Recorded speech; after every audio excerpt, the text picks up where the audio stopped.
Bismillah, alhamdulillah, assalatu wassalamu ala rasulillah wa ala alihi wa sahbihi wa mawalah. Sahabat semua, pada kali ini saya akan membahas tentang hal yang sedikit berbau-bau mistis, yaitu tentang cihcir. Istilah cihcir ini kerap dijumpai terutama di wilayah Tatar Sunda, terutama di Tasikmalaya Selatan dan atau mungkin di daerah lain, meski dengan sebutan atau istilah yang berbeda. Cihcir kadang terdengar di malam hari, kadang terdengar di malam tertentu dan biasanya sesudah lewat pukul 19 malam. Suaranya tidak sama dengan suara-suara binatang lain yang biasa berbunyi di malam hari.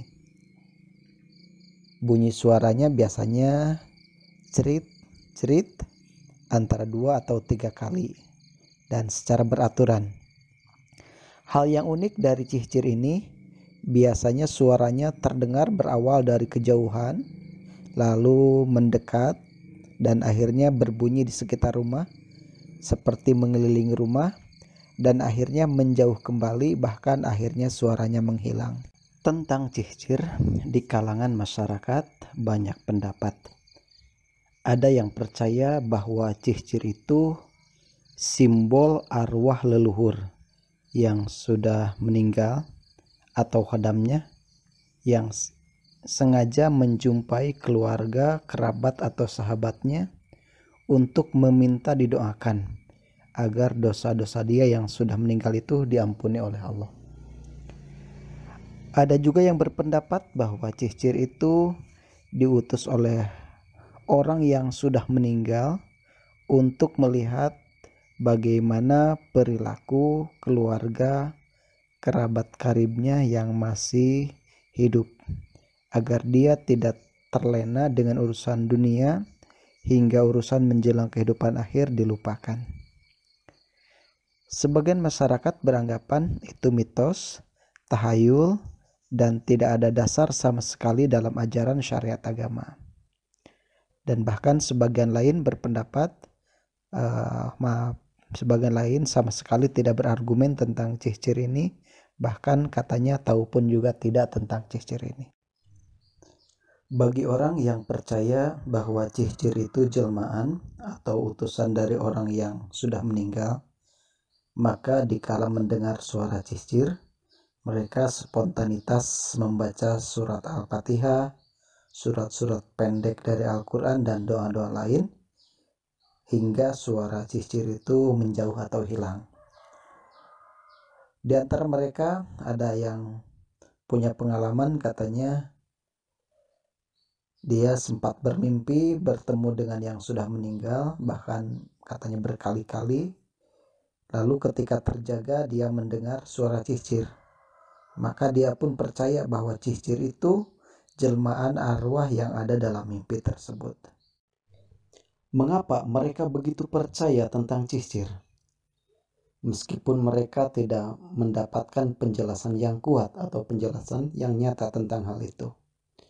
Saya sempat bertanya kepada seorang yang bernama Bapak Mursidin, usia 63 tahun, tentang cihcir, apakah betul menurut keyakinan dia adalah jelmaan atau utusan dari arwah yang sudah meninggal. Maka dengan yakin Bapak Mursidin mengiyakan tentang hal ini. Bahkan dibenarkan pula oleh Bapak Entar, tetangganya. Lalu ketika saya tanya alasan mengapa begitu yakin bahwa cihcir itu jelmaan dari arwah yang sudah meninggal, lalu Bapak Mursidin mengatakan bahwa orang tuanya dulu pernah bercerita tentang 2 peristiwa yang menguatkan tentang ini. Dan terjadi ini di masa yang sudah lalu. Peristiwa pertama katanya terjadi pada saat orang tuanya dulu sedang berada di pondok pesantren dengan jumlah santri yang tidak begitu banyak, hanya sekitar 20 orang. Lalu salah seorang temannya terjadi kecelakaan, kemudian sakit dan akhirnya meninggal dunia.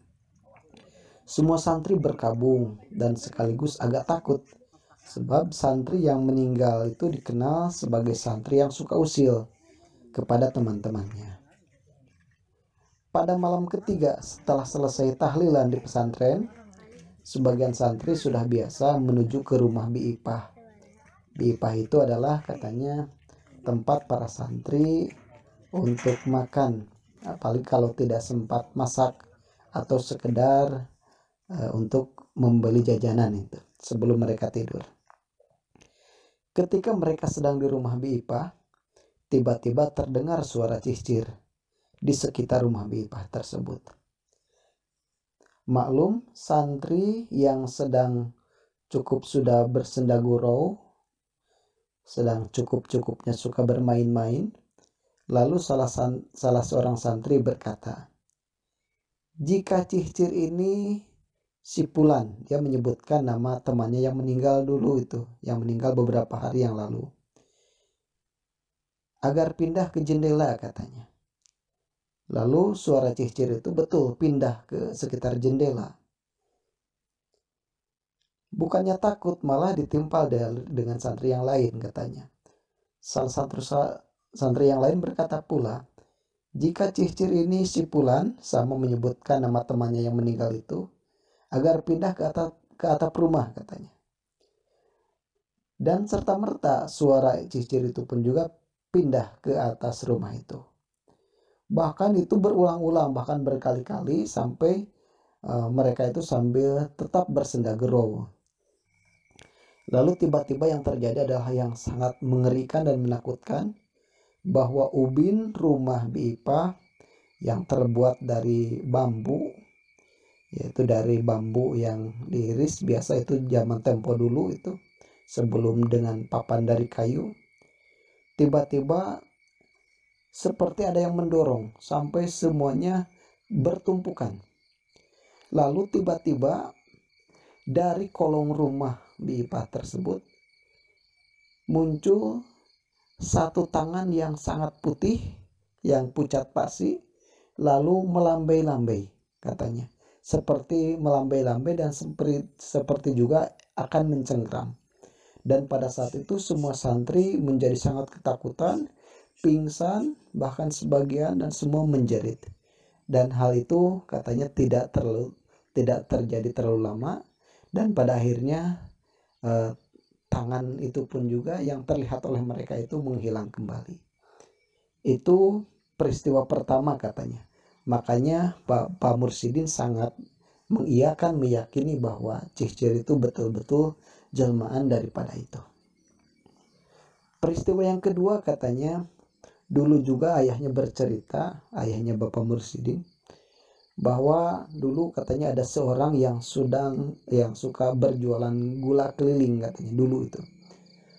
Dia berkeliling ke kampung-kampung, mungkin antar desa, dengan membawa gula untuk mereka jual kepada door to door itu mungkin ya.